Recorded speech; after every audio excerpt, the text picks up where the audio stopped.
is about to leave as the Commissioner of Commerce? Untrue.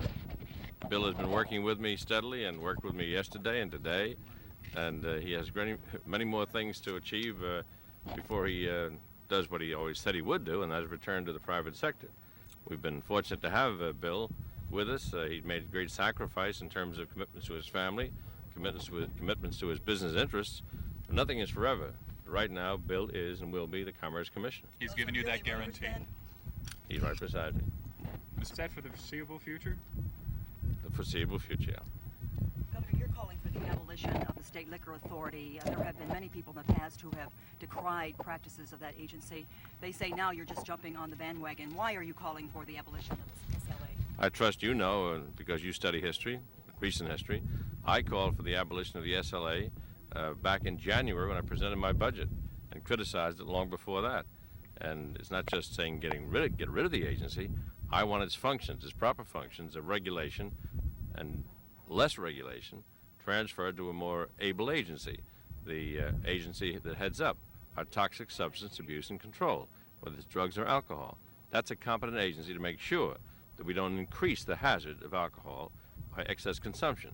And as well, I'm looking for a slight surcharge to help us deal with the health problems created by alcoholic abuse. So, why did you back down on the 24-hour sale of liquor in supermarkets, which you suggested last fall?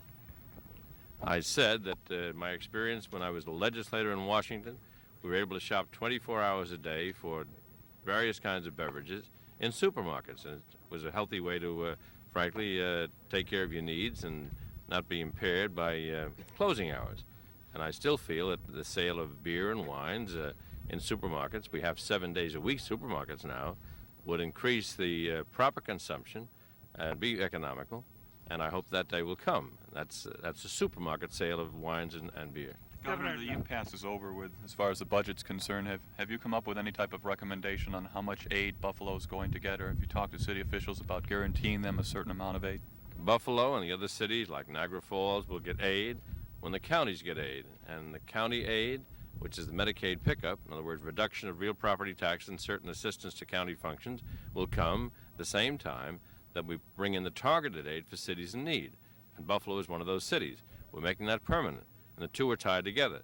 So I expect that Mayor Griffin will be working side by side with Ed Rutkowski to make sure that the legislature passes the Medicaid pickup. The Assembly has acted. We still need the State Senate to act, and we're asking the staffs, and they're working on it right now, to pull together the proper kind of need formula so we send the money where the needs are clearly evident. Governor, are you tying any additional aid to the city of Buffalo then to the passage of the Medicaid pickup bill, which Warren Anderson is so strongly opposed to? Yes, I am. You're saying that until you get Warren Anderson to agree to take your Medicaid pickup bill into consideration, there'll be no additional state aid for the cities? Not just Senator Anderson, Senator Volker, Senator Gallagher is in the right place. I want all the senators to stand up and be counted on whether or not they believe we should use Medicaid pickup to reduce real property taxes and help those people in Buffalo who have reached the limit of their ability to help themselves. So it's squarely up not just to one senator, but to all the senators. The Assembly has acted. Let the Senate act. And it could affect the amount of state aid coming Buffalo's way? I'm going to make sure that Mr. Griffin gets aid and that Buffalo gets aid because we've done it before. And Buffalo will not be left in the lurch. But it's good we're here because too many people have painted the Medicaid pickup as a big aid to New York City. It's very important to Buffalo and to Erie County as well. How do you feel about the compromise proposal in the legislature on coming up with a new system for property taxing? It's they're ducking the issue. It won't work. How come?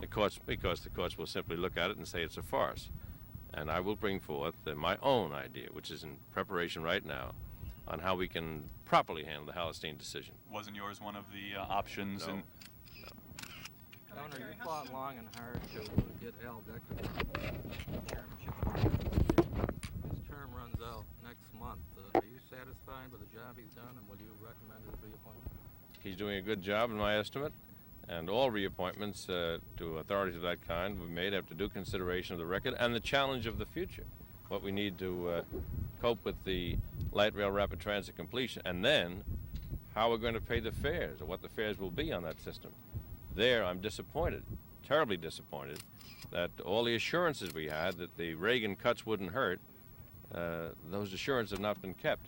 I was told that there'd be a major effort, a successful one, to keep up the operating subsidies so we wouldn't have to have higher fares in the NFTA.